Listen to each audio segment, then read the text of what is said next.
Salam jumpa saudara.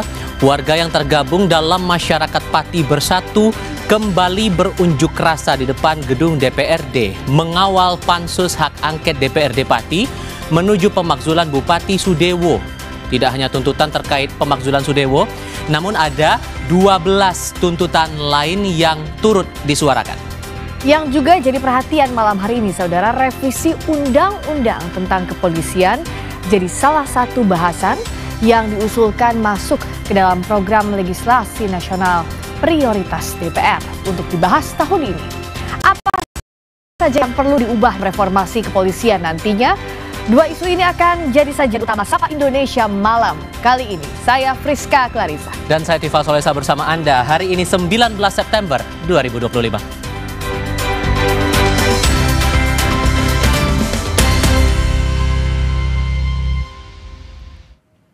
Kami ajak Anda ke Pati, Jawa Tengah. Masyarakat Pati Bersatu kembali menggelar unjuk rasa besar-besaran menuntut pemberhentian Bupati Sudewo. Mereka juga menyoroti kinerja pansus hak angket DPRD pemakzulan Bupati. Sejak Jumat siang, massa terus memenuhi jalan depan kantor DPRD Pati, Jawa Tengah. Mereka mendesak pemakzulan Bupati Sudewo. Selain itu, massa meminta ketua partai politik mengawal pansus hak angket pemakzulan Sudewo hingga tuntas.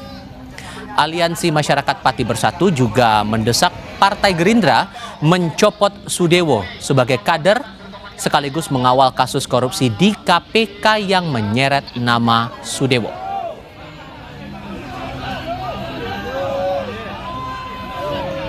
Ada tiga tadi yang seperti kami sampaikan, yang paling utama tiga. Yang pertama adalah ketua DPRD Pati segera memakzulkan saudara Sudewo.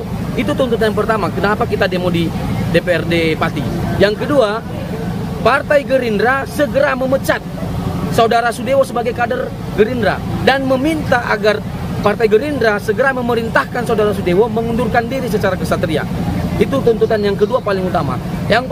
Tuntutan paling ketiga adalah meminta kepada partai PDIP supaya tidak pernah mengganti saudara Bandang sebagai ketua tim pansus. Situasi terkini di Pati, Jawa Tengah dan dinamika politik di sana kita tanyakan langsung kepada jurnalis Kompas TV Ikhwan Miftahudin. Ikhwan, bagaimana warga menilai kinerja pansus pemakzulan Bupati hingga akhirnya mereka memutuskan untuk turun ke jalan hari ini? Ya, selamat malam Siska dan saudara. Memang masyarakat Pati Bersatu ini sejak tadi siang kembali menggelar aksi unjuk rasa di depan kantor DPRD Kabupaten Pati. Setidaknya ada 12 tuntutan yang disampaikan oleh masyarakat Pati Bersatu ini. Namun setelah tadi ada audiensi dan diterima oleh unsur pimpinan dari DPRD Kabupaten Pati, ini disederhanakan menjadi 6 tuntutan. Dari 6 tuntutan tersebut, setelah melalui proses audiensi dan didengar aspirasinya dari unsur pimpinan DPRD Kabupaten Pati, akhirnya disepakati bahwa 6 tuntutan yang disampaikan oleh masyarakat Pati Bersatu ini bisa diterima oleh seluruh pimpinan DPRD Kabupaten Pati. Dan tadi secara langsung Ketua DPRD Kabupaten Pati, yaitu Ali Badudit, bersama unsur pimpinan lainnya langsung menemui para pengunjuk rasa dan menyampaikan dari 6 tuntutan yang disampaikan ini disetujui. Di antaranya adalah dari 6 tersebut, poin yang terpenting adalah DPRD Kabupaten Pati akan serius mengawal pansus hak angket pemakzulan Bupati Pati Sudewo hingga selesai. Jadi tidak ada lagi kekhawatiran dari masyarakat bahwa nantinya ada unsur politik yang terdapat di dalam pansus. Kemudian yang kedua, dari khusus Partai PDIP yang tadinya ada isu terkait akan adanya penggantian ketua pansus, Teguh Bandang Waluyo, ini sudah dipastikan dari Ketua DPRD Pati yang kebetulan juga dari PDI Perjuangan menyampaikan tidak akan mengganti ketua pansus hak angket sampai selesai. Nah, sementara itu untuk Partai Gerindra yang dalam hal ini juga menjadi sorotan adalah dimintanya untuk segera menonaktifkan Bupati Sudewo sebagai pengurus DPP Partai Gerindra. Nah, dalam hal ini Ketua DPC Gerindra Kabupaten Pati tadi sudah menyampaikan kepada masyarakat bahwa tepatnya akan segera mengusulkan kepada DPP melalui DPW untuk menonaktifkan Bupati Pati Sudewo sebagai pengurus Partai Gerindra. hal ini dengan pertimbangan kasus-kasus hukum yang sedang berjalan di dirinya. Selain itu juga adanya sikap arogansi yang beberapa waktu lalu sempat mencederai masyarakat Pati. Demikian, Friska.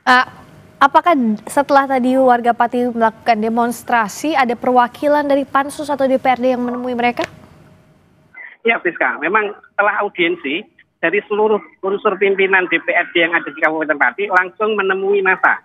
Jadi massa ini setelah ditemui dan diterima seluruh tuntutannya, ini akhirnya dengan tertib membubarkan diri. Dan dari pantauan kami hingga saat ini sudah terlihat di belakang saya, massa sudah tidak ada lagi, sudah kembali ke rumahnya masing-masing karena tuntutannya sudah diterima.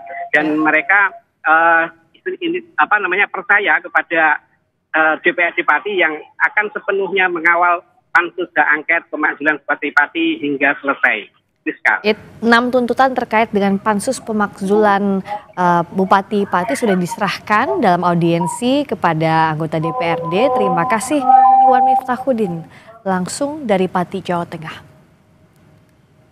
Kami ajak Anda ke topik lain, Saudara. Presiden ke-7 RI Joko Widodo memerintahkan barisan relawannya mendukung pemerintahan Prabowo Gibran hingga 2 periode.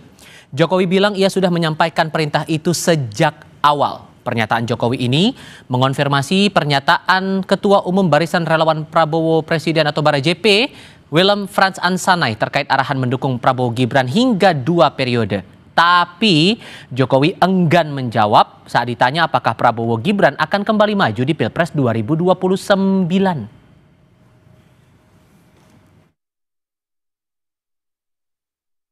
Ya memang sejak awal saya perintahkan seperti itu untuk mendukung pemerintahan Pak Presiden Prabowo Gibran 2 periode. Berarti nanti di 2029 Pak Prabowo dan Mas Gibran akan maju lagi? Saya sampaikan itu ke relawan. Berarti Bapak juga mendukung untuk 2 periode, Pak? Saya sampaikan itu ke relawan. Mari kita beralih ke sorotan lainnya, Saudara, terkait masalah stok bahan bakar SPBU swasta. Menteri Sekretaris Negara Prasetyo Hadi menyerahkan mekanisme pengaturannya kepada Menteri ESDM Bahlil Lahadalia. Hal ini menanggapi risiko PHK karyawan SPBU swasta imbas stok bahan bakar habis. Prasetyo mengaku sudah berkoordinasi dengan kementerian terkait memastikan tak akan menimbulkan efek domino. Sebelumnya, sejumlah SPBU swasta tidak beroperasi karena stok bahan bakar kosong. Basicnya kosong ya, Kak. Tapi ini pertama sebenarnya sama evaluasi karena kan dampaknya pada SPBU swasta yang banyak tutup nih, Mas. Betul. Ke Pak Menteri SDM lah sama Dirut Pertamina ini. Kalau berkenaan dengan efeknya tentu kami berkoordinasi dengan kementerian terkait untuk sekali lagi segera mencari jalan keluar supaya dan mengantisipasinya supaya tidak menimbulkan efek-efek seperti tadi yang disampaikan. Di lain pihak, Menteri ESDM Bahlil Lahadalia mengatakan Pertamina dan pihak swasta sudah menyepakati 4 poin untuk mengatasi kelangkaan stok BBM di SPBU swasta. Salah satu hal yang disepakati adalah persetujuan swasta membeli BBM Pertamina yang belum bercampur atau base fuel. Kuota ini diberikan secara normal, ini sudah diberikan. Namun ada kondisi di mana 110% yang diberikan itu habis sebelum selesai akhir 31 Desember. Nah, atas dasar itu pemerintah membuat keputusan untuk tetap dilayani, tetapi itu akan diberikan lewat kolaborasi dengan Pertamina. Kami baru selesai rapat dengan teman-teman dari swasta dan Pertamina menghasilkan 4 hal. Yang pertama adalah mereka setuju dan memang harus setuju untuk beli. Sebelumnya, pegawai SPBU swasta yang biasa melayani pelanggan untuk mengisi bahan bakar beralih menjajakan kopi. Aktivitas ini lantaran pasokan bahan bakar minyak di SPBU itu kosong. Alhasil, aktivitas pengisian bahan bakar untuk kendaraan bermotor tidak bisa berjalan normal.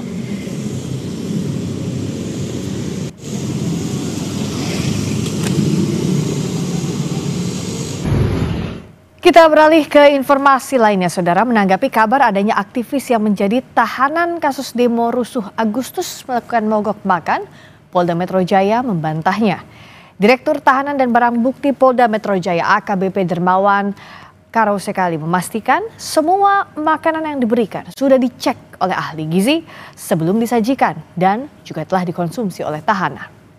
Rumah tahanan kami itu untuk seluruh tahanan diberikan kesempatan untuk melakukan kunjungan, yaitu dari hari Senin sampai hari Kamis, jam 9 sampai jam 15. Seperti itu. Jadi untuk makan sendiri di dalam itu 3 kali sehari dan sudah dilakukan pengecekan oleh ahli gizi. Jadi sangat-sangat terperhatikan. Jadi untuk para tersangka ini dari awal pun datang, saya khususnya direktur selalu menjaga mereka dengan baik. Jadi kalau ada yang mengatakan saat ini ada yang mogok makan, seperti yang disampaikan oleh Bapak Kabid Humas tadi, kami pastikan kembali tidak ada yang mogok makan. Karena kami memasang seluruh sel tahanan itu menggunakan CCTV. Dan itu terlihat 24 jam. Dan makanan-makanan yang kami siapkan dari pagi, siang, sore itu selalu terkonsumsi dengan baik. Tidak ada yang tersisa. Bahkan kalau ada keluarga pun, keluarga inti daripada tahanan yang menitipkan makanan dan melalui pemeriksaan itu kami berikan kepada mereka. Seperti itu. Polda Jawa Barat menetapkan 26 tersangka perusuh pada demo rusuh akhir Agustus lalu. Tersangka diduga terafiliasi anarkisme jaringan luar negeri yang merencanakan kerusuhan. Kapolda Jawa Barat Irjen Rudi Setiawan bilang tersangka ini tergabung dalam jaringan internasional salah satu paham anarkisme di luar negeri. Hal itu terungkap dari penyidikan dan temuan buku-buku soal anarkisme kekecewaan terhadap pemerintah. Jaringan ini juga memberikan dana saat demo berlangsung yang ditransfer via dompet digital sebesar puluhan juta rupiah. Polda Jawa Barat kini tengah berkoordinasi dengan jajaran Polda lain untuk mengungkap aktor intelektual penggerak demo anarkistis itu. Mahasiswa punya kekecewaan yang berat terhadap negara ini. Membaca literatur yang ada di depan ini semua. Membeli, memposting ke kelompok anarkis tertentu di luar negeri. Dan dia berhasil diterima, accepted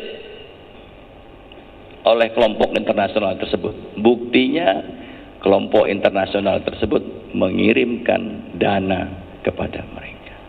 Ini benar, ini real ada, dan duitnya juga ada. Semua buktinya kami ada.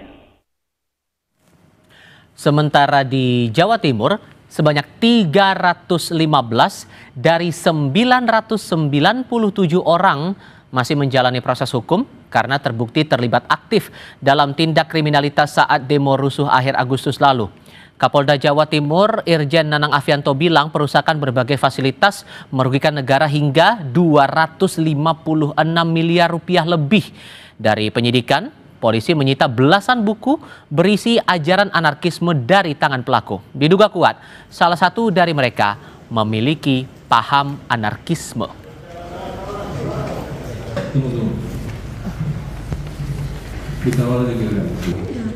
Sesaat lagi kami kembali dengan sorotan lainnya terkait sejumlah kasus keracunan MBG. Pemerintah meminta maaf kepada masyarakat dan akan menjadi bahan evaluasi. Sesaat lagi.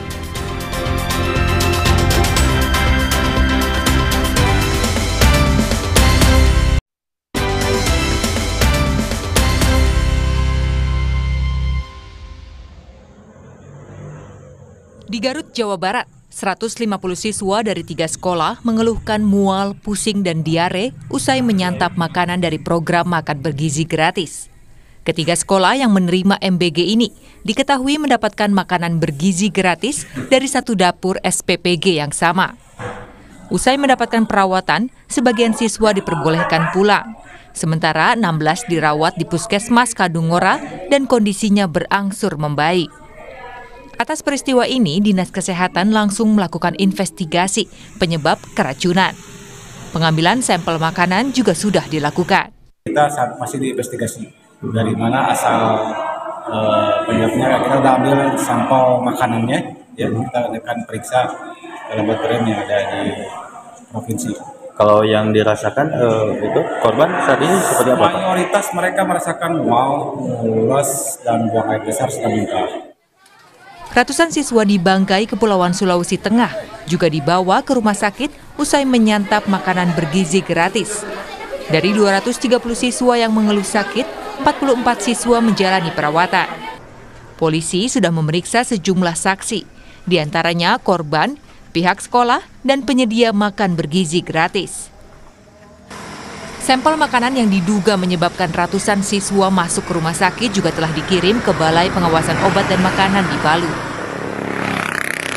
Kita mintai keterangan dari petugas SPPG dan mengamankan sampling makanan yang disajikan pada saat makan siang.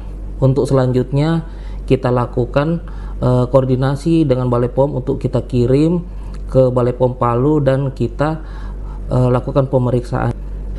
Sampai dengan saat ini kita sudah melakukan pemeriksaan terhadap beberapa petugas-petugas yang ada di SPPG.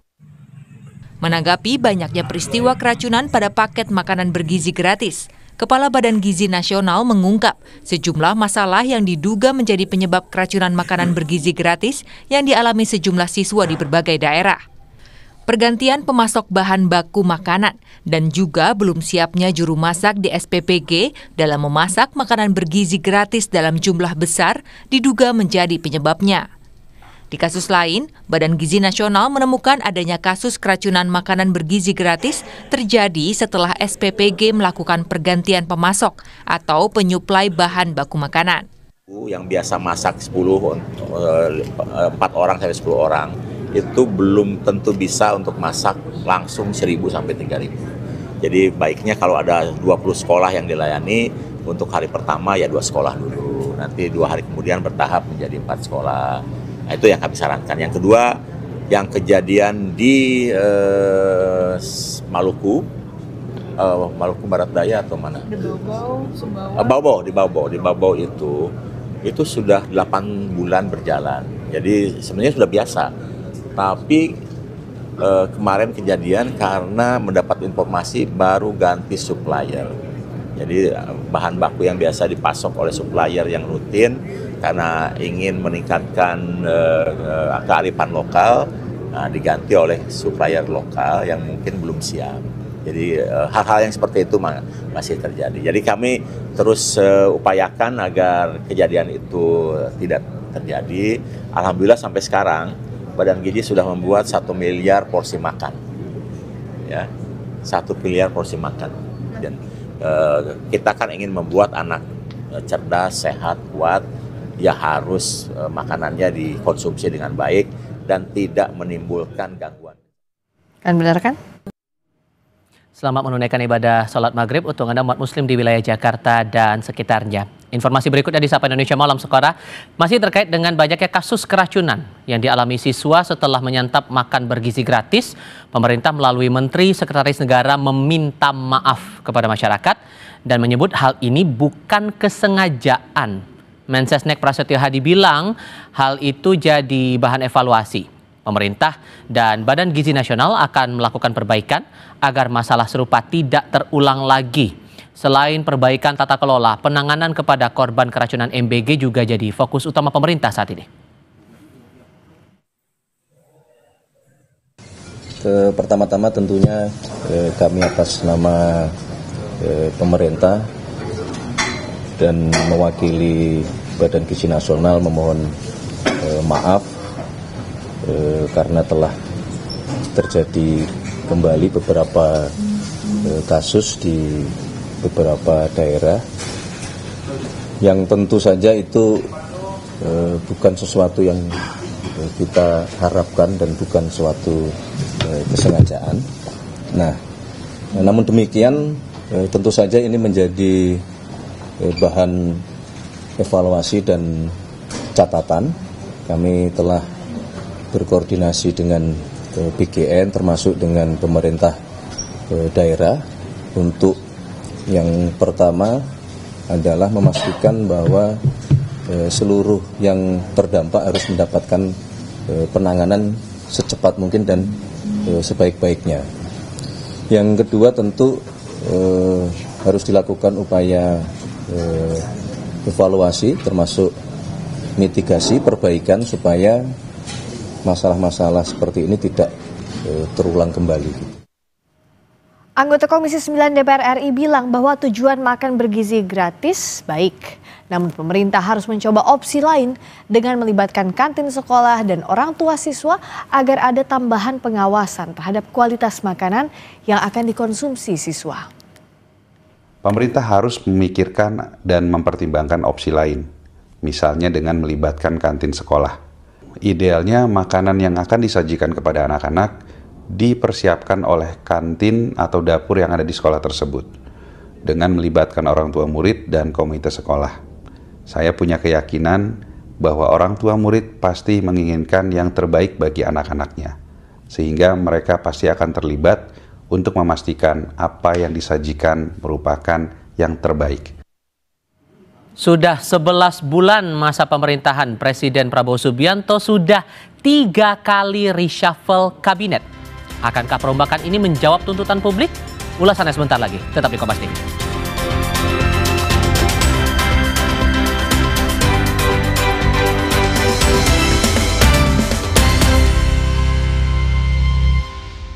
Mau melayani, mengayomi.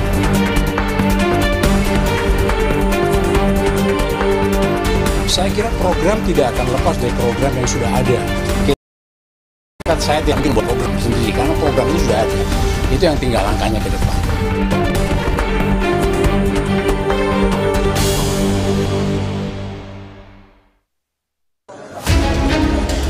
Ya.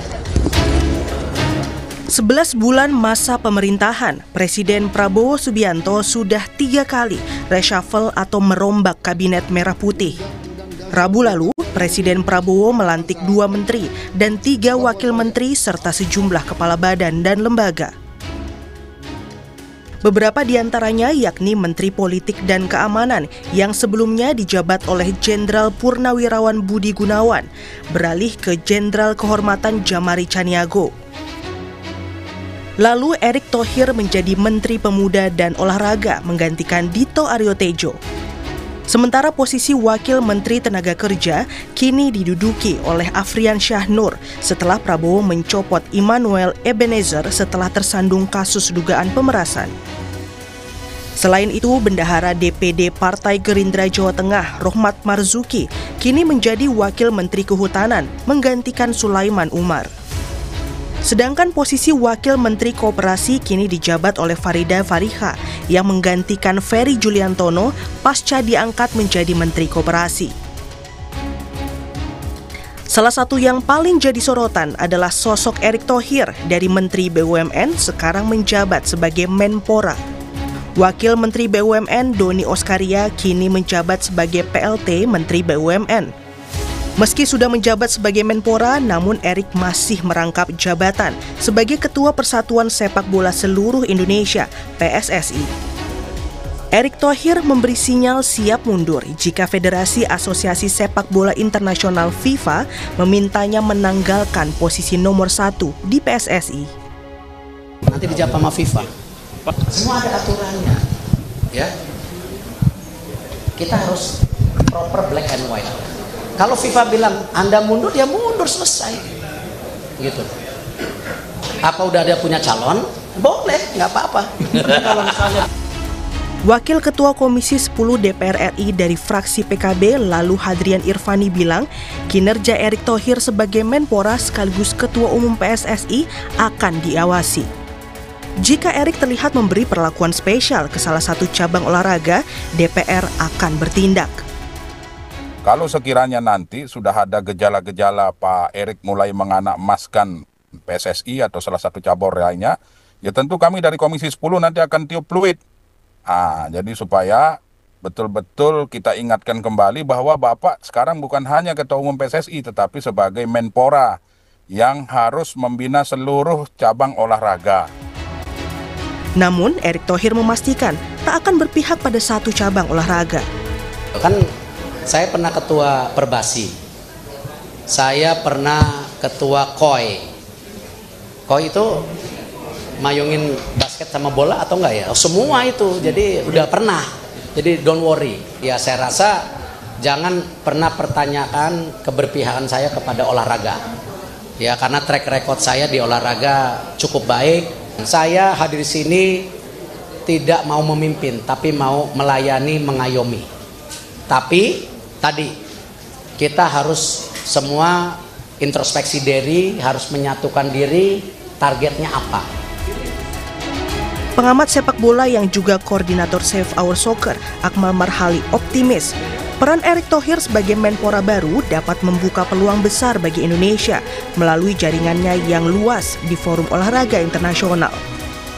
Networknya cukup bagus ya. Selain di sepak bola, dia juga punya network bagus di basket, bahkan di IOC dia juga punya network bagus. Ya barangkali network bagus ini kemudian bisa dijawantahkan dalam tugas-tugasnya sebagai Menpora. Barangkali kita mencalonkan diri dari tuan rumah Olimpiade, ya kan, dengan posisi Pak Erick Thohir sebagai bahkan ketua tuan rumah Piala Dunia, kan bisa juga kita mencalonkan itu semua. Tapi yang paling penting menurut saya buat Pak Erick ke depan adalah bagaimana dia membenahi internal dulu.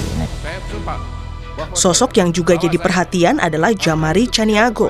Ia dilantik setelah 9 hari Presiden Prabowo melepas Budi Gunawan dari jabatan Menko Polkam 8 September lalu.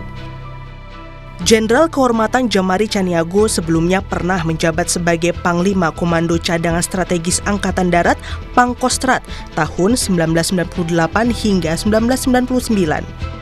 Lulusan Akabri 1971 ini juga sempat menjabat sebagai Wakil Kepala Staf TNI Angkatan Darat dan Kepala Staf Umum TNI. Kini saat ia menjabat sebagai Menko Polkam, Djamari Chaniago memastikan akan melanjutkan program yang sudah dirancang sebelumnya. Saya kira program tidak akan lepas dari program yang sudah ada. Saya tidak mungkin membuat program sendiri karena program itu sudah ada. Itu yang tinggal langkahnya ke depan.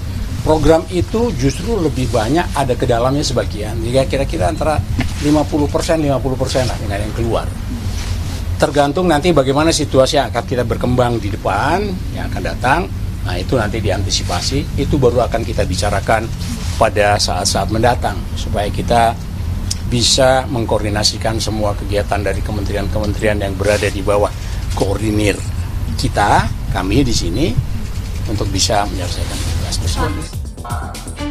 Selain menteri dan wakil menteri, 17 September lalu, Presiden Prabowo juga melantik Kepala Staf Kepresidenan yang baru, yaitu Muhammad Kodari.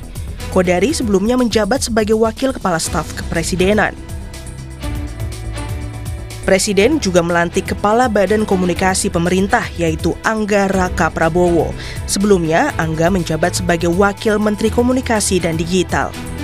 Usai dilantik, Angga Raka Prabowo bilang Badan Komunikasi Pemerintah ini adalah transformasi dari Presidential Communication Office, PCO. Sebelumnya, posisi Angga Raka diduduki oleh Hasan Nasbi yang menjabat sebagai Kepala PCO. Ini kita perkuat komunikasi agar semua program-program Bapak Presiden tersampaikan, program pemerintah tersampaikan dengan baik ke publik, dan kita juga sebagai jembatan gitu. Suara-suara publik yang ada di media kita juga bisa mendengarkan, dan yang terpenting adalah bagaimana semua yang menjadi kebijakan atau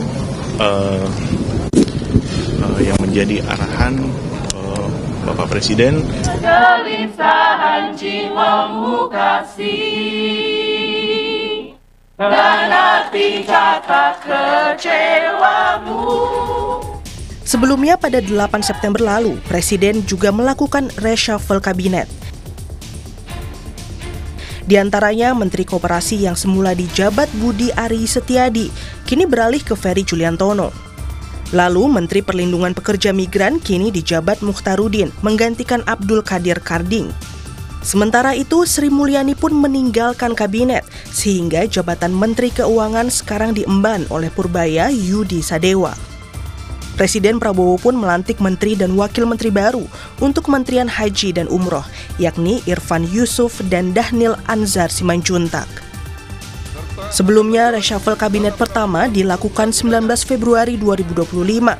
Saat itu Presiden Prabowo mengganti Menteri Pendidikan Tinggi, Sains dan Teknologi Satrio Brojonegoro dengan Brian Yuliarto. Ex-Mendikti Saintek Satrio Brojonegoro sempat terlibat sejumlah kontroversi. Salah satu yang paling memantik reaksi publik yakni saat sejumlah ASN Kemendikti Saintek menggelar aksi protes karena Satrio diduga memecat sepihak pegawai dan berlaku tak adil di lingkungan kementerian. Tapi Satrio membantah tudingan itu sebelum mundur pada 19 Februari. Pergantian personel di Kabinet Merah Putih adalah hak prerogatif Presiden Prabowo Subianto. Reshuffle kabinet yang sudah berlangsung 3 kali ini diharapkan mampu menjawab tuntutan publik, terutama pasca sejumlah rangkaian unjuk rasa pada akhir Agustus hingga September lalu. Tim Liputan Kompas TV.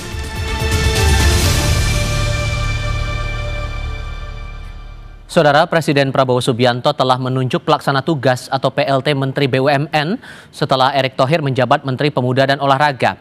Prabowo menunjuk Wamen BUMN Doni Oskaria sebagai PLT Menteri BUMN. Menteri Sekretaris Negara sekaligus juru bicara Istana Prasetyo Hadi mengatakan keputusan itu dengan alasan selain karena sudah menjabat sebagai Wakil Menteri BUMN, Doni juga menjabat sebagai Chief Operating Officer atau COO di Danantara sehingga harapannya bisa mempercepat proses pembenahan BUMN. Ditunjuk Wakil Menteri BUMN atas nama Bapak Doni Oskaria untuk menjalankan tugas pelaksana tugas di Kementerian BUMN. Pertimbangannya apa Mas? Kenapa Pak Doni? Kan beliau beliau kan memang Wakil Menteri BUMN dan kedua saat ini beliau kan juga menjadi COO di Danantara sehingga harapannya dengan pelaksana tugas ini diberikan kepada beliau ini akan mempercepat proses pembenahan BUMN kita yang sekarang memang sedang dilaksanakan oleh Danantara dan Kementerian BUMN. Rencana pembentukan tim reformasi kepolisian, Menteri Sekretaris Negara Prasetyo Hadi menyebut nama mantan Menko Polhukam Mahfud MD akan diajak bergabung sesaat lagi.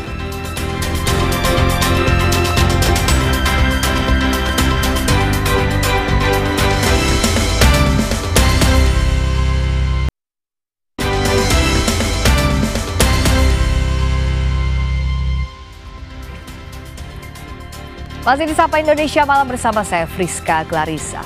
Badan Legislasi DPR RI bersama pemerintah dan DPD menyepakati revisi Undang-Undang Polri menjadi program legislasi nasional prioritas perubahan tahun 2025. Revisi Undang-Undang Polri ini akan menjadi ranah Komisi 3 DPR RI. RUU Polri terdaftar dalam poin keempat di Prolegnas Prioritas Perubahan tahun 2025. Kesepakatan ini dibawa ke rapat pleno pengambilan keputusan yang juga dihadiri oleh Wakil Menteri Hukum Edi Hiarie.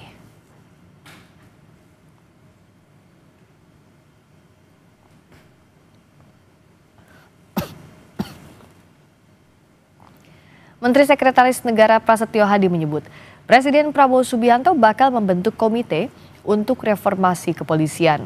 Keputusan Presiden soal Komite Reformasi Kepolisian secepatnya akan dibuat. Menurutnya keputusan Presiden tentang Komite Reformasi Kepolisian akan diselesaikan segera yang nantinya bekerja mengevaluasi institusi Polri secara menyeluruh. Soal ketua dan anggota tim reformasi polisi, Prasetyo menyebut belum ada nama yang ditunjuk.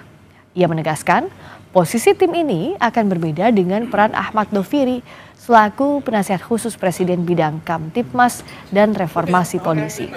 Pembentukan Komite Reformasi Kepolisian adalah salah satu yang mengemuka saat pertemuan Presiden Prabowo Subianto dan juga Gerakan Nurani Bangsa 11 September lalu.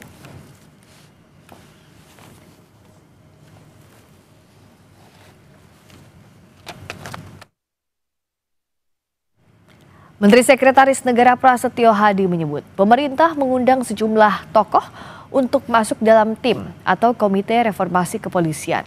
Salah satu yang diajak untuk bergabung adalah mantan Menko Polhukam Mahfud MD.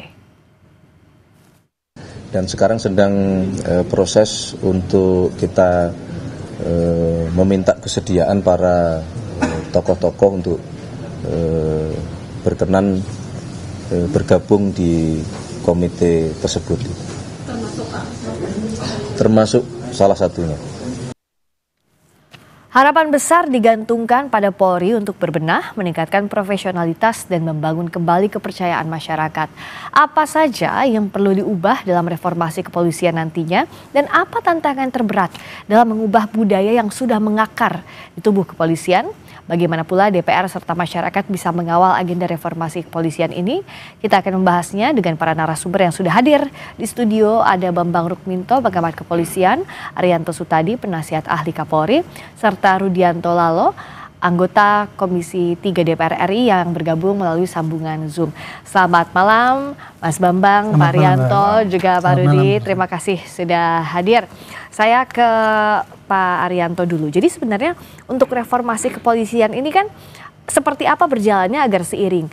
Tadi ada penasihat khusus Presiden, salah satunya bidang kepolisian Pak Ahmad Doviri, tapi di sisi lain dibentuk juga Komite Reformasi Kepolisian.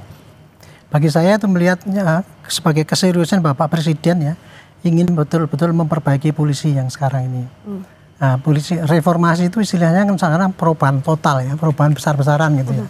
Reformasi. Padahal polisi itu ya sejak dulu dipisahkan tahun 2002 itu ya. Sejak ada undang-undang kepolisian itu dipisahkan dari TNI dari ABRI ya. Itu sudah direformasi dari militeristik menjadi polisi yang sivil ya. Gitu. Sudah melakukan reformasi di bidang kultural, instrumental, struktural dan kultural selama 20 tahun ini. Bahkan melalui grand strategi yang dulu grand strategi pertama kali itu ada 3 ya. Jadi trust building, terus partnership sampai strike for excellence gitu. Sekarang ditambah lagi sampai grand strategi sampai tahun 2045. Tapi dalam perjalanannya kalau menurut pengamatan saya sebagai saya yang jadi polisi selama 50 tahun ini dan di lingkungan Kapolri, itu untuk instrumental dan struktural tidak banyak masalah sebetulnya. Karena perkembangan polisi itu sekarang sudah hampir ya mengimbangi perkembangan lah gitu. Walaupun belum sampai ya, sekarang baru separuh. Artinya itu personilnya, peralatannya, terus organisasinya kan besar ya itu sesuai dengan tantangan yang dihadapi. Nah, kemudian instrumentalnya juga tidak masalah, tetapi di bidang kultural itu yang banyak dikatakan bahwa itu belum berhasil.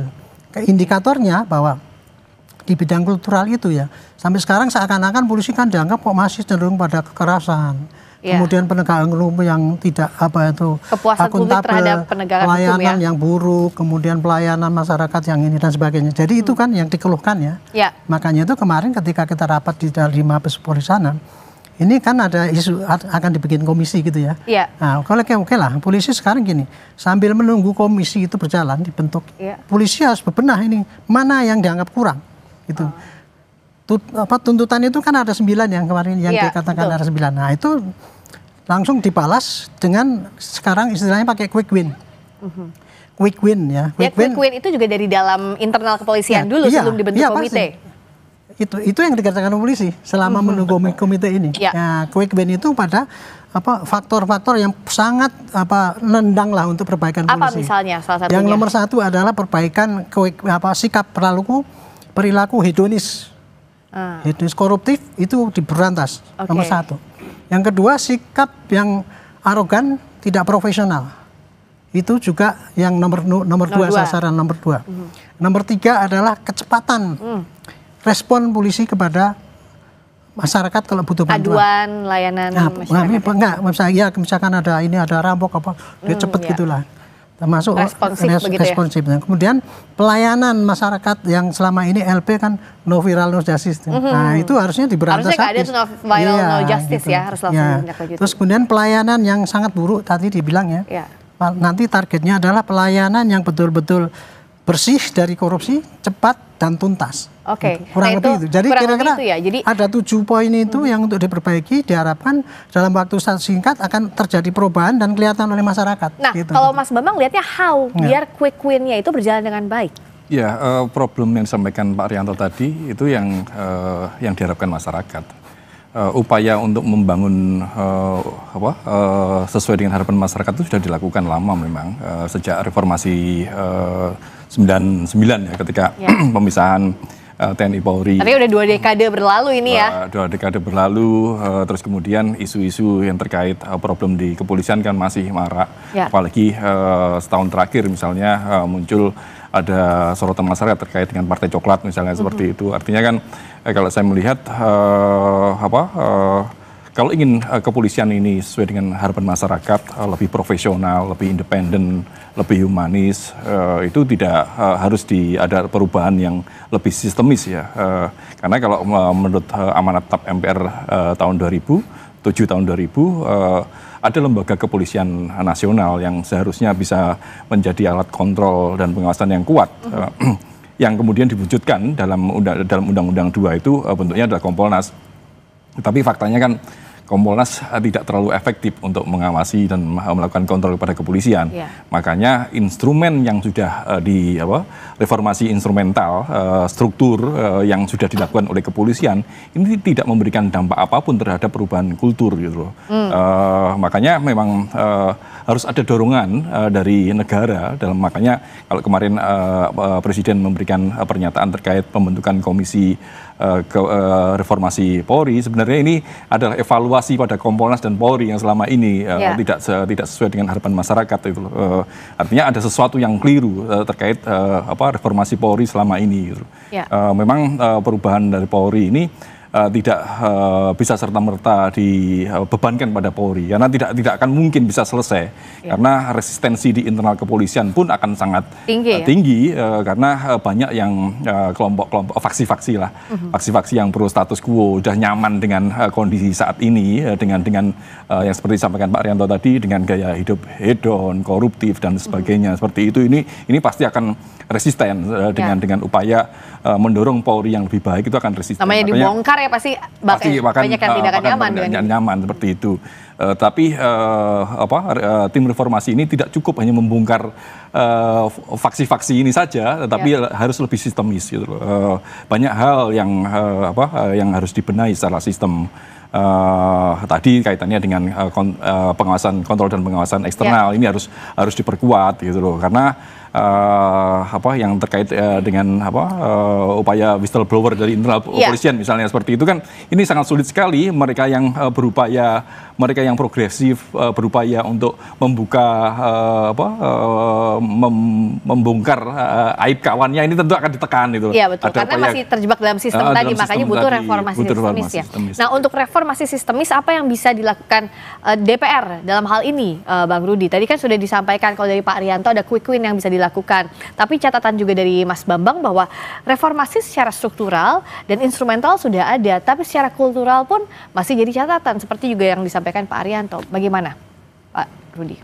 Ya, pertama saya berharap diskusi kita malam ini didengar oleh Istana Negara supaya saya mengusulkan Bambang Rukminto ini dan Profesor penasihat Polri Pak Aryadi ini masuk tim reformasi Polri, Arianto masuk tim reformasi Polri ya. Karena ide-ide gagasannya dan itu yang menjadi problem hari ini saya kira yang jadi problem hanya satu soal kultural ya yang terjadi di institusi kepolisian kita yang masih banyak oknum-oknum ini menganggap menjadi anggota Polri itu kita jadi penguasa kira-kira gitu. Padahal sebenarnya esensinya Polri itu adalah ras-ras wakotama, dia adalah abdi negara, pelayan bangsa. Sehingga mindset ini, kultur ini yang harus dirubah memang. Tentu kalau mau merubah kultur ya bicara pendidikan ya, mungkin kurikulum dalam pendidikan Polri itu sendiri ya, apakah bagaimana etika pelayanan publiknya, bagaimana pendidikan karakternya, saya kira itu poin utama sebenarnya karena hari ini masih banyak polisi baik saya kira, masih banyak polisi baik dan ada oknum-oknum yang itulah ketika lembaga kurang dipercaya masyarakat maka ketika ada oknum yang melakukan pelanggaran istilahnya nilai setitik rusak susu semelanga kira-kira begitu. Padahal 20 tahun lebih 2 dekade Polri ini terus berbenah bagaimana kemudian terus responsif terhadap aspirasi masukan dari masyarakat. Memang tentu ke depan banyak tantangan saya kira, dan kita berharap apa yang diambil langkah Presiden ini melalui tim reformasi Polri, termasuk pengangkatan Ahmad Dopiri sebagai penasihat khusus Kamtibmas dan reformasi Polri, mudah-mudahan bisa duduk bersama termasuk Kompolnas itu sendiri selaku pengawas eksternal untuk betul-betul bisa berbenah apa yang perlu diawasi gitu. Kami pun selaku mitra Polri ini melihat Polri ini jauh lebih baik ke depan gitu. Jujur kami di Komisi 3 paling banyak rapat, dengar pendapat, mendengarkan aduan, laporan masyarakat itu dengan Polri, karena masih banyak oknum-oknum, apakah itu di daerah dan sebagainya, yang masih melakukan praktek-praktek abuse of power misalkan, penyalahgunaan kekuasaan misalkan. Inilah yang sebenarnya disorot oleh masyarakat. Padahal esensi Polri ini adalah pelindung, pelayan, pengayom masyarakat. Nah, kalau kemudian langkah-langkah Polri hari ini di luar dari tugas utama Polri, maka itu yang menurut saya mendegradasi institusi Polri itu sendiri. Tapi saya melihat kemitraan Polri dengan DPR memang kita saling sinergi, kolaborasi, dan saling mengawasi tentunya. Mengingatkan selalu hal-hal yang perlu kita perbaiki. Karena teman yang baik ketika bicara reformasi tentu kita setuju itu, karena muaranya adalah perbaikan kinerja institusi, bukan hanya Polri. Saya kira seluruh instansi atau institusi negeri ini yang perlu direformasi. Saya kira itu. Bagaimana untuk memasukkan peran-peran orang yang saat ini sudah disebutkan ditunjuk masuk tim reformasi Polri? Ada Pak Ahmad Doviri, meskipun dikatakan oleh Mensesnek ini posisinya beda dengan komite ya, tapi juga ada nama Prof Mahfud di sana, juga pihak eksternal lain. Gimana nanti posisinya Pak Arianto? Kalau saya segini ya, kita mereformasi polisi ini kan sekarang yang diperbaiki yang buruk-buruk, ya kan? Nah, kalau untuk memperbaiki sesuatu yang buruk tuh harus dicari ahlinya. Ya. Harus pihak yang betul-betul berintegritas tinggi, ya. Sosok yang berintegritas tinggi, dan beliau punya pengalaman mengenai bagaimana melihat keburukan polisi dan bagaimana cara memperbaiki polisi itu. Jadi kalau suruh menunjuk itu, jadi harusnya itu yang dipilih ya. Karena apa? Kita jangan cuma retorika, wah ini dipilih tokoh-tokoh yang begini pasti polisi akan baik. Sekarang yang terlihat kan yang buruk oleh polisi itu kan di sisi kultural itu saja tadi. Iya. Merubah mindset ya gitu. Tadi saya lupa tadi ya. Ada 2 Mbak yang penting sekali. Iya. Ini dalam Quick-Win ini kita menggalakkan whistleblower. Nah, itu tadi untuk jaminan bahwa itu supaya diinikan. Jadi yang mengawasi ini besok itu kesungguhan polisi untuk merubah itu pakai whistleblower, yaitu caranya memfasilitasi dan melindungi itu. Nah, dan kedua, pengawasan melekat. Selama ini ya kelemahan polisi yang di lapangan itu adalah pengawasan melekat. Karena apa? Itu tadi yang katanya kalau kesalahan dilindungi kan. Nah, harusnya itu dirubah. Jadi pengawasan melekat itu adalah pengawasan langsung pada pimpinannya. Jadi nanti kalau ada kesalahan yang kultur di bawah itu, yang kena pimpinannya juga. Yang kena itu, dan ada fakta integritas. Bisa 2 atau 3 tingkat ke atas. Dan fakta integritas gini, saya setiap ditunjuk dari Kapolsek, saya harus menjamin dalam waktu 1 bulan ini saya pantang tidak ada anggota yang arogan, ada yang pungli dan sebagainya. Kalau sampai ada itu saya copot, ganti aja. Yang mengawasinya siapa? Masyarakat. Whistleblower itu kan masyarakat. Whistleblower itu dari luar berarti ya, itu masyarakat. Nah, kemudian yang mengawasi outputnya itu ya dari masyarakat juga kan. Kalau ada dilaporkan ternyata Pak di bawah Anda itu masih ada kayak gitu kan, ya itu risikonya kepada pimpinan. Itu tadi yang pengawasan berlapis-lapis kan. Jadi kesungguhan daripada polisi untuk Quick-Win ini betul-betul ditunjukkan pada 7 poin yang saya sampaikan tadi. Nah, pengawasan yang maksimal itu bagaimana Mas Bambang? Sejauh ini kan tadi sudah disebutkan juga ada Kompolnas, bahkan itu dibentuknya sesuai dengan undang-undang. Nah, pengawasan berlapis seperti apa lagi yang masih harus dibutuhkan? Tapi jawabnya usai jeda di Sapa Indonesia Malam.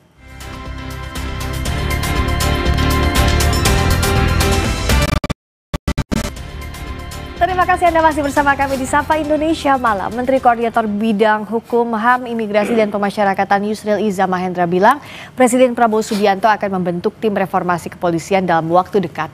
Yusril bilang tim reformasi kepolisian masih disusun dan akan diumumkan melalui keputusan Presiden. Sementara Yusril juga menyebut bahwa reformasi kepolisian bukan berarti ganti Kapolri, karena pergantian Kapolri hak prerogatif Presiden. Tadi Pak Presiden juga mengatakan kepada saya bahwa akan membentuk tim reformasi kepolisian, itu mungkin dalam 2 minggu, 3 minggu ke depan akan dibentuk timnya. Kalau tadi Pak Ahmad Doviri itu dilantik sebagai staf khusus Presiden, juga ikut menangani reformasi kepolisian. Tapi ya, bukan tim reformasi kepolisian yang akan dibentuk oleh Presiden tadi. Membaca reformasi kepolisian apakah harus sampai mengganti Kapolri? Oh enggak, mengganti Kapolri itu sudah diatur dalam undang-undang kepolisian. Presiden yang berwenang dan Presiden akan mengajukan nama calon Kapolri yang baru kepada DPR, dan nanti DPR akan menyetujui dan Presiden akan melantik siapa yang disetujui oleh DPR itu. Bisa saja Presiden mengajukan 1 nama atau 2 nama atau lebih. Terkait proses pencalonan itu sebelum diserahkan ke pihak DPR, Bapak sudah mendengar juga bahwa Presiden sedang mempersiapkan nama tersebut? Belum sama sekali. Dan biasanya itu diputuskan oleh Presiden. Nggak mungkin nanya saya, itu kewenangan beliau sepenuhnya. Tolong bantu Mas Bambang untuk mengejawantahkan secara sederhana agar kita diskusi tidak hanya soal normatif apa yang akan, tapi apa yang real bisa dilakukan. Tadi Pak Yusril bilang bahwa tidak berarti ganti Kapolri, reformasi. Tapi di sisi lain kan butuh pengawasan berlapis seperti yang disampaikan oleh Pak Arianto. Kalau kita melihat selama ini reformasi belum berjalan sepenuhnya seperti harapan masyarakat itu. Pengawasan eksternal itu sudah ada Kompolnas, tapi faktanya kan masih ada problem. Makanya instrumen sudah ada seperti disampaikan Pak Arianto, tapi bagaimana implementasi instrumen itu dilakukan ini kan menjadi pertanyaan dan menjadi problem saat ini gitu. Makanya dengan adanya Komisi Reformasi Polri yang akan dibentuk oleh Presiden, ini tentunya tidak hanya sekedar membuat sesuatu yang utopis, yang ideal, tapi lebih pada lebih teknokratis kan, lebih bagaimana percepatan untuk melakukan reformasi Polri ini seperti harapan masyarakat gitu.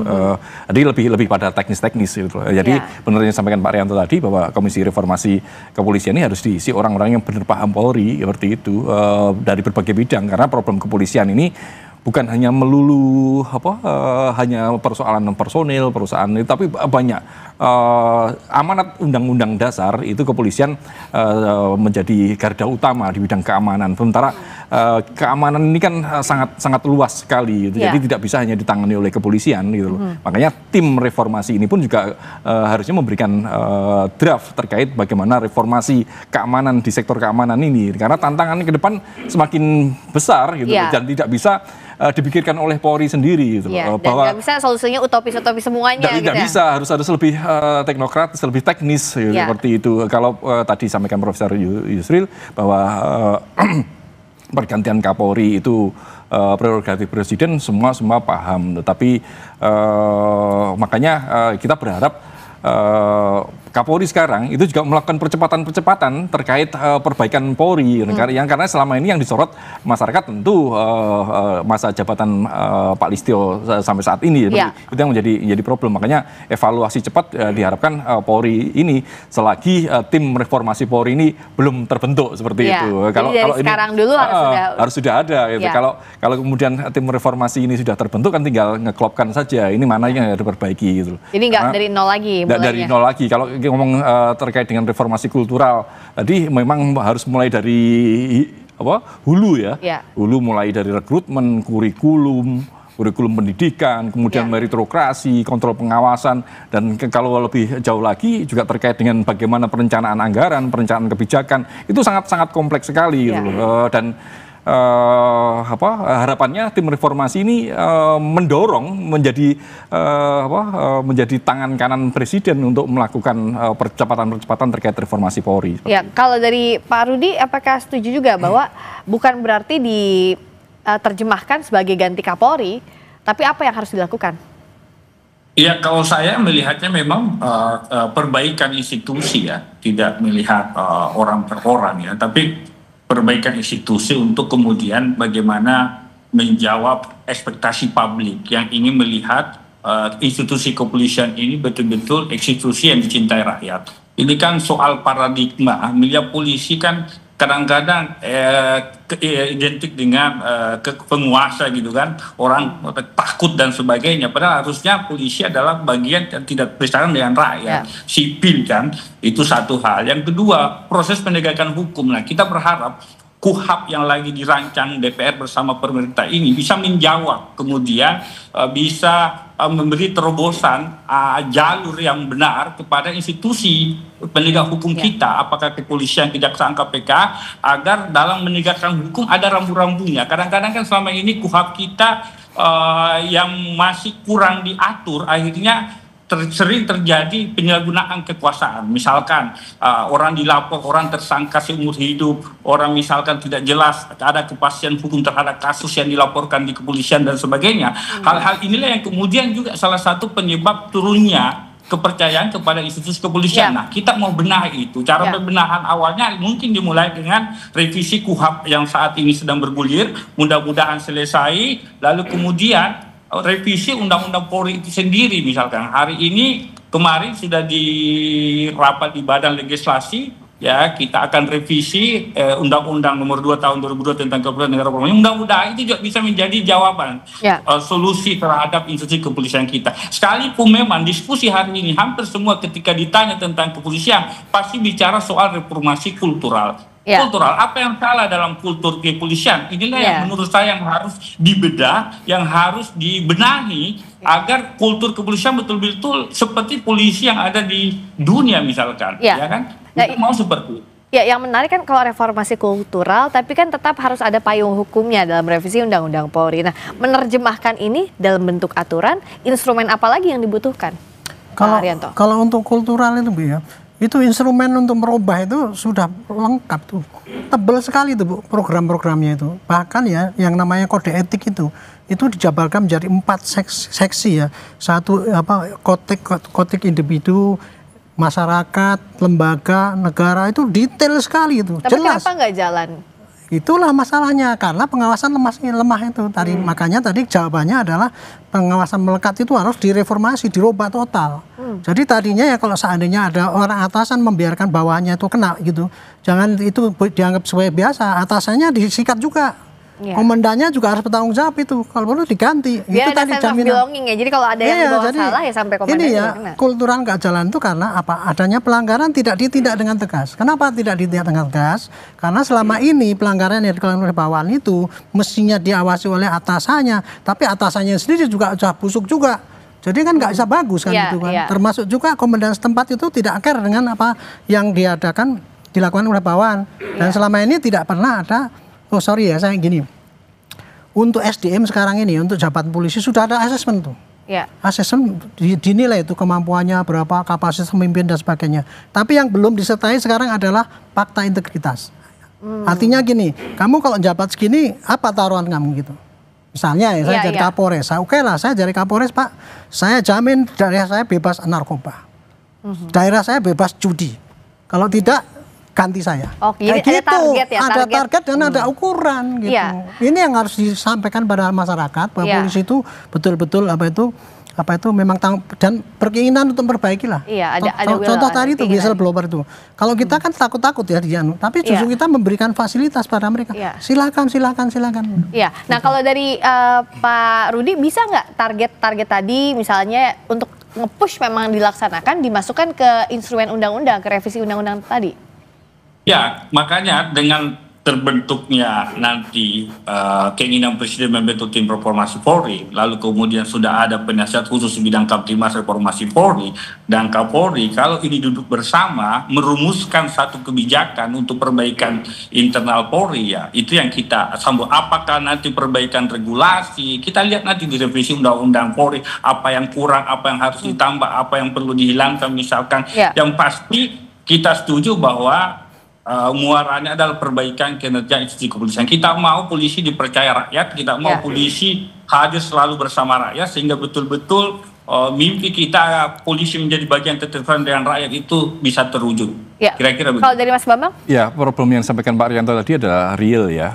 Bagaimana pengawasan melekat itu tidak berjalan kalau pucuk pimpinan juga tidak konsisten dalam melaksanakan peraturan-peraturan yang dibuatnya sendiri. Makanya ketika muncul Komisi Reformasi bentuk presiden ini juga harus kuat, harus ada payung hukum juga terkait dengan ini. Ya sementara ini revisi undang-undang masih berjalan. Tentu peraturan Perpres atau keputusan presiden itu cukup untuk menjadi naungan, karena bagaimanapun juga saat ini Kapolri di bawah presiden seperti itu. Artinya ini juga harus bisa sinergi keduanya antara Kompolnas, Polri maupun tim reformasi ini kalau ingin perbaikan Polri ke depan. Dan saya rasa goodwill presiden melalui political will presiden saat ini sudah sangat bagus sekali, dan semuanya harus mendorong bersama-sama, karena kalau tidak 20 tahun itu pendek gitu loh. Indonesia Mas itu 20 tahun lagi, dan Polri harus dipersiapkan. Jangan sampai momentum ini lewat lagi ya. Lewat lagi, dan karena kalau tidak ya sorotan masyarakat semakin gencar, apalagi kalau kita melihat bagaimana aksi-aksi unjuk rasa, apalagi kita melihat geopolitik, geostrategi dunia, bagaimana Nepal terjadi kemarin seperti itu kan, ini kita tidak berharap ke arah sana. Makanya harus ada saluran-saluran untuk aspirasi masyarakat terkait dengan perbaikan-perbaikan itu. Nanti di diskusi berikutnya kita akan bahas juga bagaimana progresnya ke depan itu yang ditunggu. Jangan sampai seperti poco-poco ya, maju 1 langkah, mundurnya 2 langkah. Reformasi Polri secara real yang kita tunggu. Terima kasih Mas Bambang, terima kasih Pak Arianto, terima kasih juga Pak Rudi sudah terima kasih. Malam. Terima kasih Prof. Terima kasih. Saya doakan beliau yang masuk nih. Amin. Amin. Nanti kita tunggu. Jalannya udah beda nanti ya, di bawah statusnya sebagai anggota komite. Terima kasih. Berikutnya saudara, kami kembali dengan sorotan lainnya. Warga Pati kembali berunjuk rasa di depan gedung DPRD mengawal pansus hak angket DPRD Pati menuju pemakzulan Bupati Pati Sudewo. Apa saja tuntutan massa? Sesaat lagi di Sapa Indonesia Malam bersama Tifal Solesa.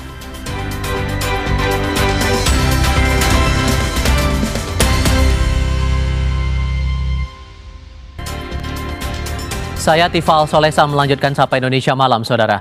Aliansi Masyarakat Pati Bersatu kembali menggelar unjuk rasa besar-besaran menuntut pemberhentian Bupati Pati Jawa Tengah, Sudewo. Mereka juga menyoroti kinerja pansus hak angket DPRD untuk pemakzulan Bupati Sudewo. Sejak Jumat siang, itu dia, massa terus memenuhi jalan depan kantor DPRD Pati. Mereka mendesak pemakzulan Bupati Sudewo.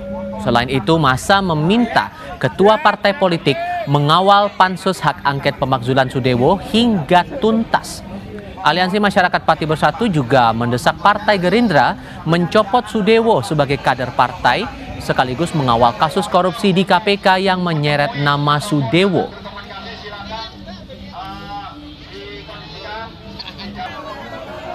Ada 3 tadi yang seperti kami sampaikan, yang paling utama 3. Yang pertama adalah Ketua DPRD Pati segera memakzulkan Saudara Sudewo. Itu tuntutan yang pertama, kenapa kita demo di DPRD Pati. Yang kedua, Partai Gerindra segera memecat Saudara Sudewo sebagai kader Gerindra dan meminta agar Partai Gerindra segera memerintahkan Saudara Sudewo mengundurkan diri secara kesatria. Itu tuntutan yang kedua paling utama. Tuntutan paling ketiga adalah meminta kepada Partai PDIP supaya tidak pernah mengganti Saudara Bandang sebagai ketua tim pansus. Soal aksi unjuk rasa yang mendesak pemakzulan Bupati Sudewo di Pati Jawa Tengah ini akan kami bahas bersama dengan para narasumber. Di studio Kompas TV untuk kali ini sudah bergabung Direktur Eksekutif Komite Pemantau Pelaksanaan Otonomi Daerah KPPOD Herman Suparman. Mas Herman, apa kabar? Kabar baik Mas Tifal. Terima kasih sudah hadir bersama kami di Kompas TV kali ini. Sementara untuk 2 narasumber lainnya bergabung lewat sambungan dalam jaringan. Ada Suharno, Koordinator Lapangan Aksi Aliansi Masyarakat Pati, dan Joni Kurnianto, Wakil Ketua Pansus Hak Angket Pemakzulan Bupati Pati di DPRD Pati. Selamat malam semuanya dengan Tifal di sini. Apa kabar? Selamat malam, Pak Iqbal. Baik, terima kasih semua sudah bergabung bersama kami. Saya mau mulai dengan Pak Harno dulu. Ini kan pansus sudah berjalan ya Pak ya, tapi kemudian teman-teman masih melakukan unjuk rasa. Apakah ada hal yang membuat teman-teman ragu dengan kinerja pansus ini sehingga perlu turun lagi ke jalan? Selamat malam, nama saya Pak Harno. Saya sebagai koram aksi hari ini di DPR.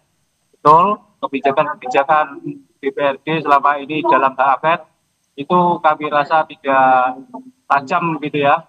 Jadi berdasarkan beberapa kali ada sidang hak angket itu nggak menguatkan kami, akhirnya kami hari ini turun lagi di jalan. Hal apa yang kurang tajam menurut teman-teman itu maksudnya Pak? Beberapa anggota tim hak angket itu terkesan tidak serius untuk menekan atau mengungkap permasalahan-permasalahan yang dilakukan, kebijakan yang dilakukan oleh Bupati Pati. Soal saya juga membaca itu tuntutan teman-teman, koreksi kalau saya keliru ya Pak. Saya membaca itu ada beberapa poin tidak mengganti Teguh Waluyo sebagai ketua pansus, kemudian mengganti 2 anggota pansus dengan anggota yang lain. Apa yang teman-teman baca dari 2 sosok ini sampai akhirnya masuk dalam tuntutan teman-teman itu? Ya, kalau Pak Badang, kami sepakat kita beri dukungan penuh. Memang beliau selama ini yang keras dalam arti menyuarakan tuntutan kami, sedangkan yang lain-lain itu kami anggap tidak loyal dengan tuntutan kami. Jadi ini tadi kami memang menuntut yang tidak loyal untuk diganti. Loyal ini maksudnya, saya perlu penegasan, yang loyal ini maksudnya kayak gimana Pak, menurut teman-teman Aliansi Pati ini? Menurut kami, tidak loyalnya itu pernyataan-pernyataan beliau itu landai saja, tidak mau mengungkap yang sebenarnya dilakukan oleh Bupati Sudewo menyangkut di kebijakan-kebijakan beliau selama memimpin Bupati di Pati ini. Oke. Pak Joni, saya minta konfirmasi Anda dan respon atas tuntutan massa ini. Ada masalah kinerja, kemudian ada masalah sikap anggota pansus yang diragukan oleh para massa ini. Responnya gimana? Ya, kalau kami sebagai pimpinan pansus, kami selalu mengingatkan semuanya, baik pimpinan maupun anggota, bahwa kita melakukan pansus ini live streaming, bahkan ada penontonnya ya, pendemo boleh masuk, terus teman-teman pers bebas masuk. Jadi saya bilang tunjukkan kalau memang kita ini pansus angket yang sudah diperintahkan oleh rakyat melalui pimpinan dewan pada saat sidang paripurna. Jadi saya selalu mengingatkan itu. Dan alhamdulillah kalau kami melihat ya sebetulnya sih semuanya masih dalam koridor. Tapi kan teman-teman yang lebih tahu ya, teman-teman yang melihat langsung seperti tadi ada Mas Sarno tadi melihat, mungkin teman-teman yang bisa melihat lebih detail ya di situ ya. Gitu Mas. Tapi kalau melihat dari tuntutan teman-teman, oke, Anda ini seperti menjawab tuntutan dari massa yang meminta terbuka, menerima, mendengar, dan menindaklanjuti aspirasi dari masyarakat. Tapi soal kinerja dari beberapa anggota yang dianggap Aliansi Pati ini tidak sesuai dengan semangat yang dituntut oleh massa ini, gimana ngerespon itu? Ya respon kami, terus terang makanya pimpinan dewan ya bersikap betul itu, jadi mendengarkan kritik dari masyarakat. Mungkin kan karena kayak seperti Mas Joko Wahyudi mungkin tidak bisa hadir beberapa kali. Kemudian juga Pak Irianto mungkin ada kekurangan apa. Mungkin dari masyarakat bisa melihat secara detail. Karena kan memang live streaming. Bisa lihat secara live pada saat kita melakukan rapat pansus hak angket. Jadi kelihatan. Tapi ya kita sebagai pimpinan pansus ya kita harus menerima kritikan masyarakat. Karena mereka lebih jeli ya, karena apa, mungkin kan kita juga ada capeknya, ada kan bisa kita dikritik pun siap kok, tidak masalah. Bagus itu untuk pansus ini bagus. Kalau Anda sendiri membacanya Mas Herman dengan perjalanan pansus ini, Anda pribadi dari KPPOD melihat perjalanan pansus, kemudian ada aspirasi lagi yang muncul di masyarakat ini, apakah ada hal yang memang perlu dicatat dari proses hak angket ini berjalan, atau justru semuanya masih berjalan sesuai dengan koridor? Jawabnya nanti, kita akan jeda sebentar. Kami segera kembali, tetap di Kompas TV. Masih melanjutkan diskusi bersama dengan para narasumber. Melanjutkan pertanyaan saya di segmen sebelumnya, Mas Herman. Kalau melihat tuntutan massa hari ini yang datang di tengah proses hak angket di DPRD Pati, menurut Anda hal yang diragukan atau keraguan ini dirasa masuk akal? Ya, sebetulnya kalau kita bicara Pati ya, sejak 1,5 bulan yang lalu ini sangat menarik, karena masyarakat Pati mau menunjukkan bahwa masyarakat sebagai pemegang mandat itu masih punya taring untuk memberikan pengawasan terhadap penyelenggaraan pemerintahan di daerah, baik di sisi eksekutif dalam hal ini bupati maupun yang terkait dengan penyelenggara di sisi legislatif, gitu ya. Karena misalnya kalau kita lihat sebulan yang lalu ada tuntutan untuk pemakzulan, itu kan memberikan pengawasan terhadap kepala daerahnya. Dan sekarang sebulan terakhir sampai hari ini masyarakat Pati juga mau menunjukkan bahwa kami bisa memberikan pengawasan atau monitor terhadap kerja-kerja para wakil kami di DPRD, gitu ya. Dan kalau melihat fenomena yang terjadi hari ini, bagi kami seperti yang tadi disampaikan oleh masyarakat atau koordinator masyarakat Pati Bersatu itu mau menunjukkan bahwa memang kerjanya panitia khusus terkait dengan hak angket ini memang perlu mendapatkan catatan yang serius, terutama terkait dengan aspek akuntabilitasnya. Karena kalau kita lihat di tata kelola pemerintahan yang baik kan ada soal transparansi, partisipasi, dan juga akuntabilitas. Kalau dari sisi transparansi mungkin dengan live streaming yang tadi disampaikan oleh Bapak DPRD itu sudah ditunjukkan seperti itu ya.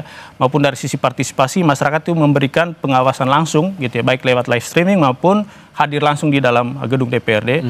Tetapi yang mungkin sekarang dipertanyakan oleh masyarakat itu adalah di sisi akuntabilitasnya. Hal apa yang paling spesifik? Apakah misalnya dalam proses memberikan pertanyaan, penyelidikan, dialog di dalam proses pelaksanaan hak angket itu mungkin ada gestur dari anggota DPRD tidak menunjukkan keseriusan, atau mungkin pertanyaan-pertanyaan itu tidak sesuai dengan harapan masyarakat, misalnya soal kinerja atau kebijakan-kebijakan yang dikeluarkan oleh Bupati Sudewo selama ini. Dan kalau Anda melihat sepanjang perjalanan pansus ini, ada catatan dari segi akuntabilitas itu?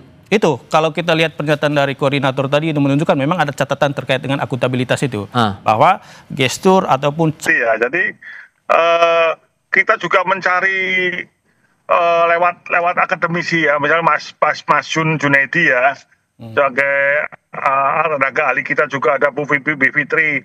Itu kami sudah 2 kali nanti ketemu ya untuk kita konsultasi pertanyaannya bagaimana, pertanyaan-pertanyaan yang harus dijawab.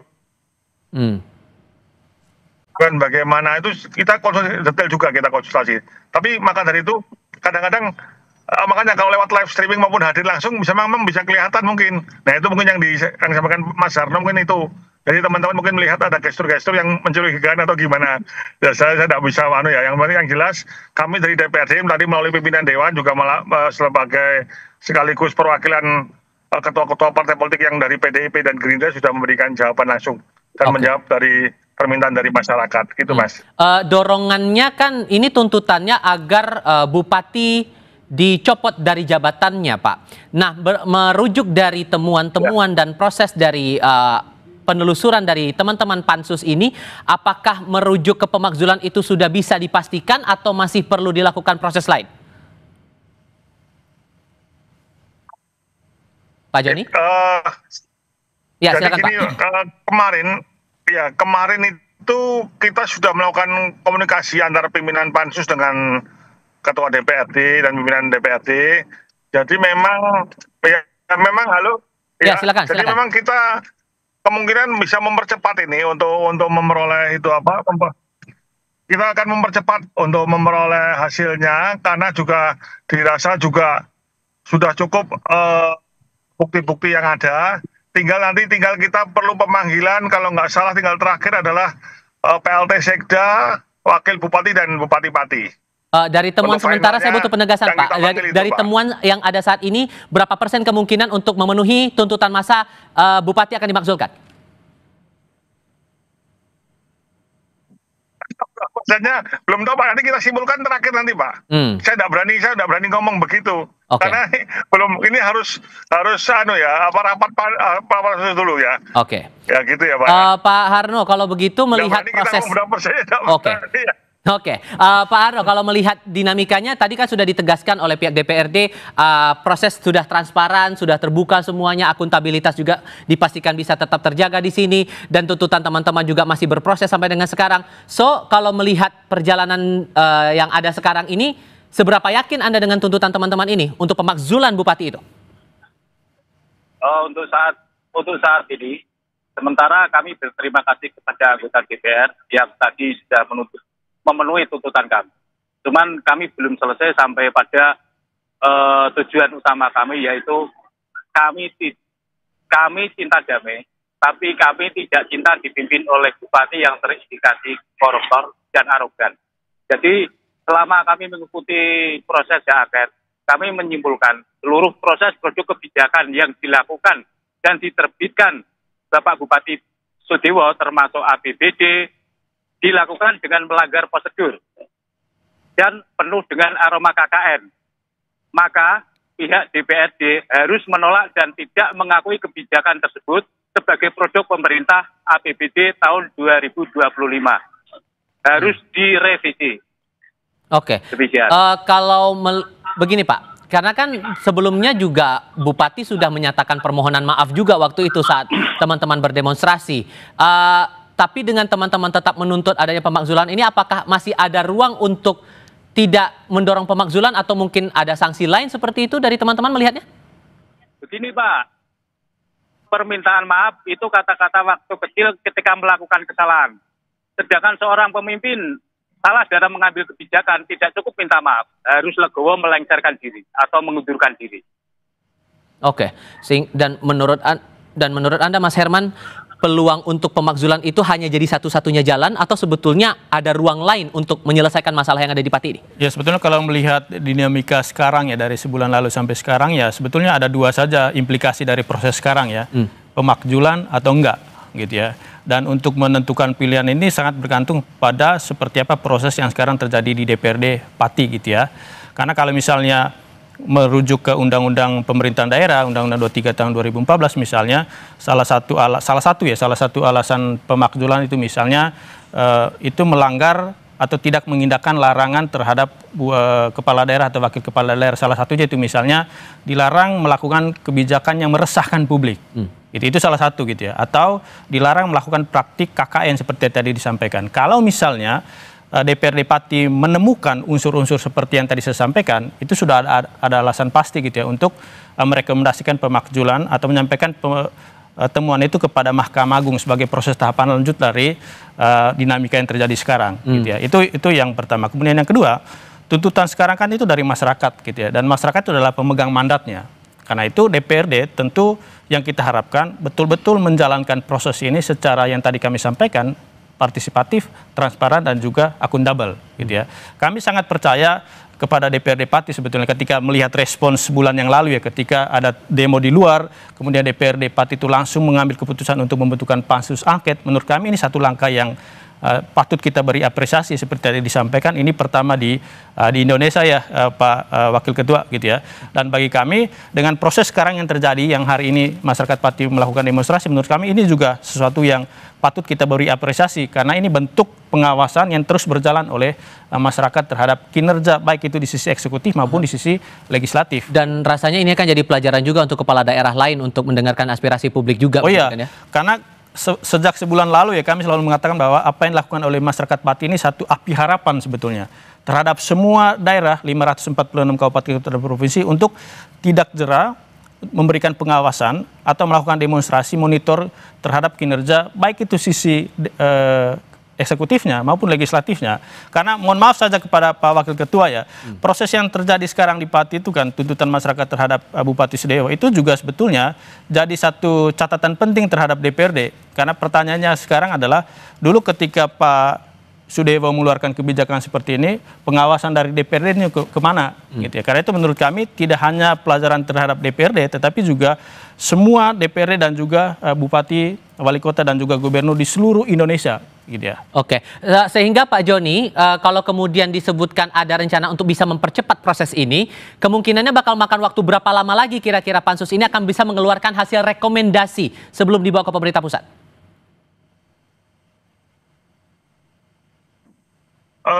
Mungkin kalau dari kita kemarin rapat saya internal dengan pimpinan pansus dengan Pak Ketua, nanti akan kita sampaikan ke anggota pansus. Ya bisa mungkin 3 minggu lagi ya, kita 2 minggu 3 minggu lah kemungkinan. Nanti yang jelas sudah tinggal terakhir memang kita ingin lebih cepat karena kita tahu keinginan masyarakat untuk mempercepat hasil dari pansus angket. Makanya kita kurang 3 final nanti pemanggilan yaitu dari PLT Sekda, Wakil Bupati dan Bupati Pati. Tinggal 3 itu aja, Mas. Ya. Oke, yang terakhir berarti Bupati yang akan dipanggil. Paling terakhir itu ya? Iya. Oke, dan kemungkinannya apakah hanya pemakzulan yang jadi rekomendasi atau ada peluang untuk rekomendasi lain kalau versi DPRD sejauh ini? Ya, sesuai dengan apa kita awal, yaitu pemakzulan dari tujuan awal itu. Oke, dari teman-teman Gitu, Mas. aliansi sendiri, Mas Ya. Harno, bagaimana kemudian kita kan bicara untuk kedepannya, hasil belum kita ketahui karena sekarang masih berproses. Apakah nanti teman-teman sepanjang proses ini berjalan di sisa waktu yang dijanjikan oleh DPRD Pati ini akan tetap menggelar unjuk rasa yang sama atau mungkin akan memantau dalam bentuk atau format lain kira-kira? Untuk masalah demo lanjutan, kami belum berpikir ke arah situ. Sementara ini kami menghargai pihak-pihak DPR untuk melakukan tuntutan kami secepatnya, dan kami tunggu tadi di tanggal berapa itu? 23 atau 24 itu. Tuntutan kami tidak akan berhenti selama Pak Bupati belum lengser. Oke, dan apakah kemudian teman-teman akan coba juga untuk mendengar langsung pernyataan dari Bupati Sudewo? Atau ya hanya menunggu dari DPRD saja nih sekarang? Sementara kita menunggu dan mempercayakan ke DPRD. Oke, dan dengan melihat dinamika ini, kira-kira menurut Anda, Mas Herman, bakal kemana arahnya? Kalau kita melihat kan trennya kalau dari demonstrasi yang masih berjalan, pengawasan dilakukan oleh publik, sementara dari DPRD juga tampak sudah menunjukkan upaya mereka untuk hak angket ini bisa berjalan sesuai dengan harapan publik. Prospeknya ke depan bakal gimana? Ya, tentu ini pilihan yang sangat sulit ya bagi Pak Wakil Ketua ini, karena kan dua aja opsinya tadi itu ya, pemakzulan atau enggak gitu. Itu rekomendasi atau temuan dari DPRD. Bagi kami ya sebetulnya kalau panglimanya itu adalah publik, sudah semestinya DPRD itu memperhatikan apa yang menjadi usulan masyarakat di Pati gitu ya soal pemakzulan ini. Karena itu seperti yang tadi kami sampaikan dalam proses di sisa waktu yang terakhir ini, soal penyelidikan itu benar-benar mesti dipertanggungjawabkan kepada publik gitu ya. Soal temuan apakah itu melanggar larangan atau kewajiban seorang kepala daerah, termasuk lebih khusus lagi soal kasus PBBP 2 yang kemarin sudah disampaikan oleh masyarakat gitu ya. Karena itu sebetulnya saran kami kepada semua anggota pansus itu selain terbuka dan atau transparan gitu ya, itu juga yang mesti digali itu adalah apakah itu betul-betul melanggar ketentuan peraturan perundang-undangan atau enggak gitu ya. Kalau misalnya nanti arahnya itu tidak menemukan alasan untuk pemakzulan, bagi kami ini jadi satu pekerjaan rumah terbaru untuk semua anggota DPRD gitu ya. Bagaimana mempertanggungjawabkan itu kepada publik. Karena itu salah satu yang mesti kita persiapkan sekarang adalah soal komunikasinya kepada masyarakat di Pati gitu. Oke, dan untuk sejauh ini Pak Joni, kalau yang ditemukan oleh teman-teman ini, teman-teman pansus, indikasi pelanggaran apa saja yang sudah setidaknya terbukti walaupun kemudian belum sampai pada hasil ya. Tapi sejauh ini indikasi pelanggaran apa saja yang sudah ditemukan terhadap Bupati Pati ini?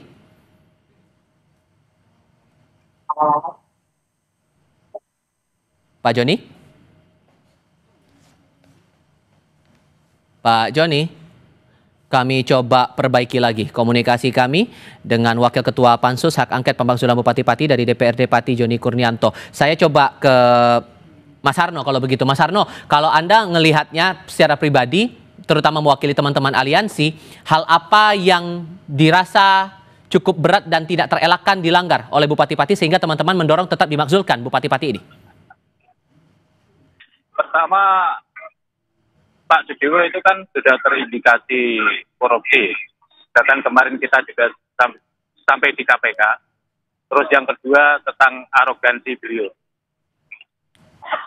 Itu yang menjadikan awal kami marah sebenarnya berawal dari situ. Dan ini sudah menumpuk, apakah sebatas, ini saya butuh penegasan lagi ya. Apakah ini karena terpicu gara-gara pajak yang dinaikkan cukup besar waktu itu, atau ada akumulasi dari hal-hal lain sebetulnya membuat teman-teman mendorong seperti ini? Ya, setelah kita mengikuti pengawal hak angket, tadi kan sudah saya bacakan, itu kan ditemukan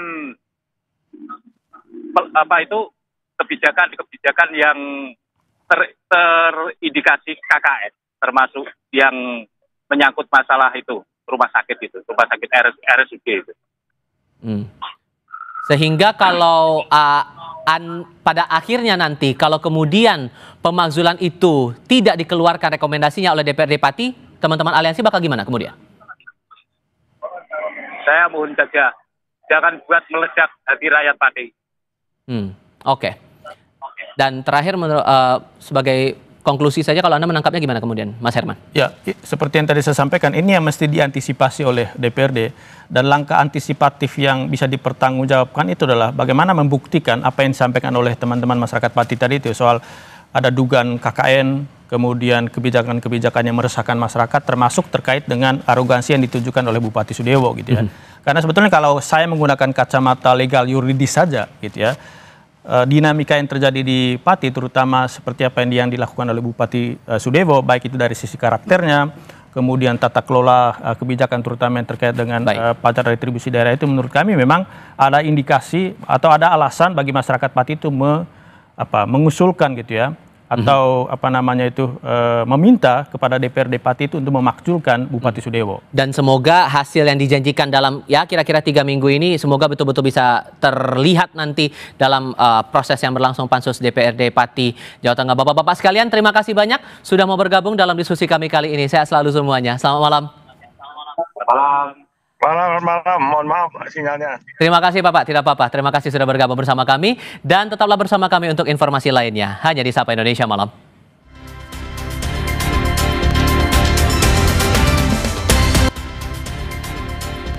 Kembali di Sapa Indonesia Malam. Jalan di Lumajang, Jawa Timur rusak setelah diterjang banjir lahar hujan dari Gunung Semeru. Akibatnya mobilitas warga antar kecamatan pun terganggu. Pasca diterjang lahar hujan, sejumlah warga gotong royong membersihkan batu dan pasir dari jalan pada Jumat pagi.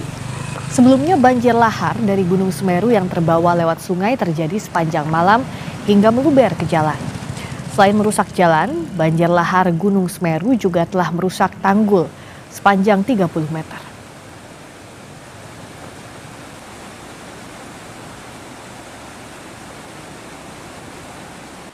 Ya besar amber ini sampai amber, Pak.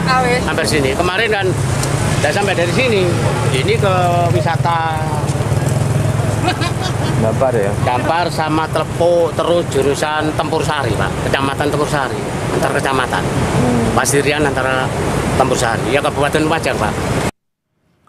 Berikutnya Saudara, Direktur PT Pertamina Persero, Simon Mantiri, memastikan Pertamina akan membenahi tata kelola. Simon bilang Pertamina akan lebih transparan agar tidak ada kenaikan harga BBM.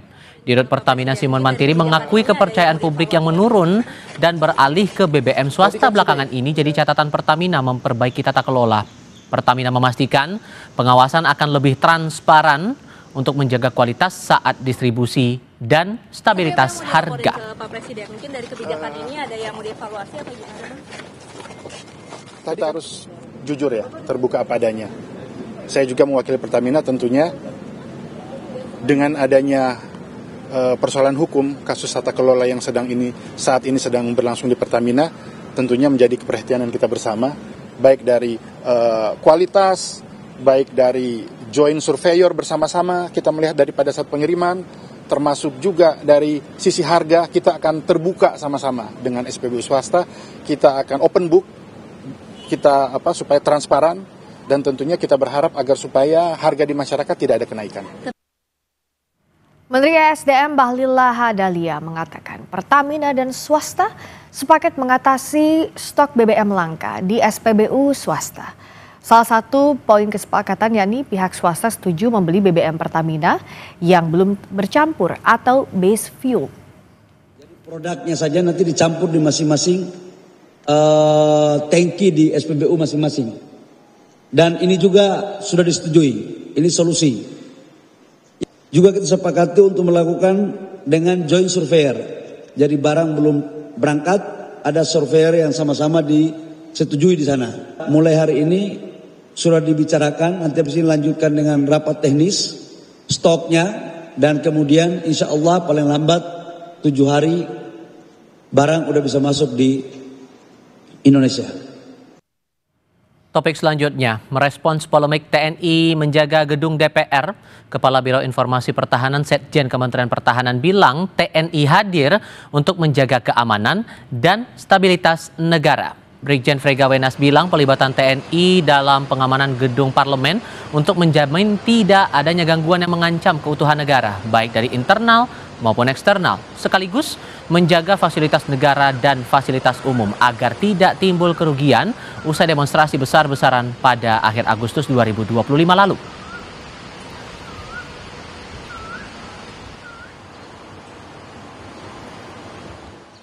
Adapun pelibatan prajurit TNI yang dilihat oleh masyarakat umum saat ini itu adalah bentuk perbantuan TNI kepada polisi untuk menjamin situasi keamanan itu berjalan dengan lancar. Karena kita tahu beberapa waktu lalu tentunya kan ketika ada konflik, itu ada insiden, tentunya ini berdampak juga secara ekonomi. Ketika ada dampak secara ekonomi, yang merasakan dampak ekonominya bukan hanya di wilayah itu, tapi seluruh Indonesia. Dan kita ingin saat ini visi dan misinya Bapak Presiden kan ingin memajukan Indonesia. Salah satunya adalah bagaimana kesejahteraan. Nah, kalau ekonomi terganggu tentunya akan berdampak meluas. Banyak sektor yang akan terdampak. Informasi tadi sekaligus menjadi penutup jumpa kita di Sapa Indonesia Malam. Kami ingatkan Anda agar jangan lupa cukupi kebutuhan air mineral Anda setiap hari dan rasakan kesejukannya. Saya Friska Clarissa. Dan saya Tifal Solesa, berterima kasih Anda sudah bersama kami di Sapa Indonesia Malam. Selamat menyambut akhir pekan. Selamat malam dan sampai jumpa lagi.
Terima kasih Anda telah menyaksikan Sapa Indonesia Malam. Didukung